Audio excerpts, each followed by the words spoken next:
How do maple trees make sap? They accumulate starch during their growing season. With the spring thaw, enzymes transform the starch into sugar. When the trees absorb water through their roots, it mixes with that sugar to make sap.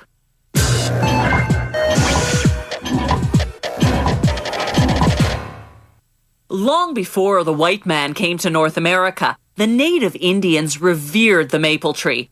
In early spring, they'd pierce its trunk with a tomahawk, then place a wood chip under the hole to channel the sap into a bark container. Then they boiled the sap over a fire in clay pots.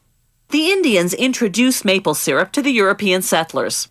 Today, most producers use tubing instead of sap buckets. No more trudging through the snow from tree to tree.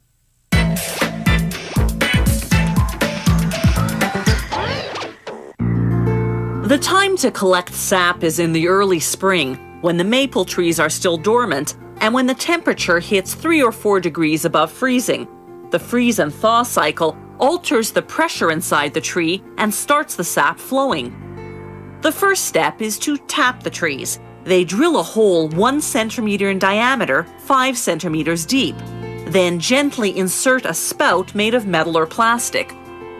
It's important not to damage the bark. That not only harms the tree, but also lets air in the sap, which ruins the flavor. You don't see too many sap buckets around anymore. Today, sap is pumped through polyethylene tubes to larger collector tubes. Then into the pumping station.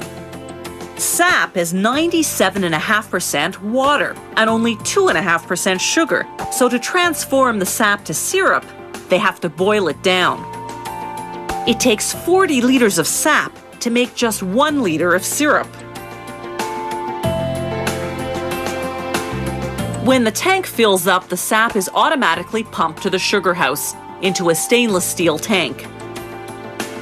The more advanced producers use a specialized machine that partially concentrates the sap by reverse osmosis.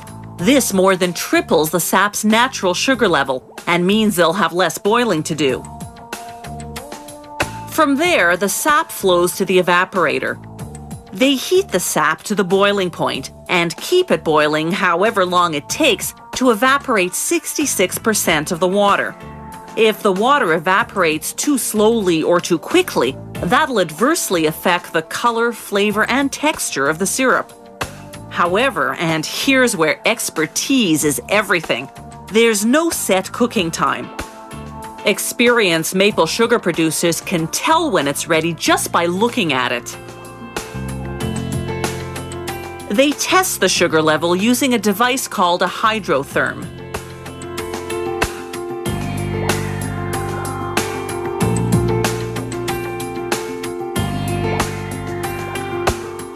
When the syrup is just right, they run it through a pressure filter to remove calcium residues and other impurities. They store the syrup in steam-cleaned barrels. The lab at the central warehouse tests a sample from each drum. Using sophisticated instruments, technicians classify the color from dark to extra light. They also assess the quality. Lower grade syrup is for industrial use, higher grade for the retail market. They pasteurize this syrup, then put it into huge stainless steel storage tanks. The tanks are vacuum sealed with a nitrogen barrier to preserve the flavor and color and to prevent fermentation. It also keeps the syrup from crystallizing. The lab then uses an instrument called an atomic absorption spectrophotometer to analyze the syrup's mineral content, making sure it meets market standards. Next, they warm the syrup in stainless steel heaters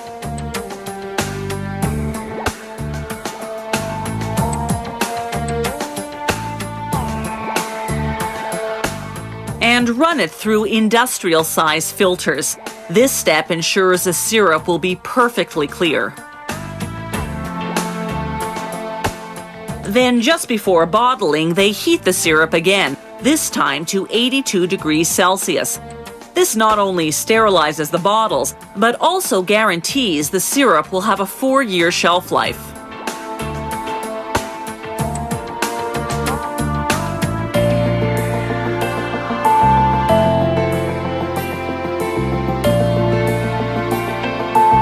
Maple syrup is high in sugar but has somewhat fewer calories than honey or brown sugar. It's 100% pure and natural, and it's a good source of 3 essential nutrients: calcium, potassium, and magnesium.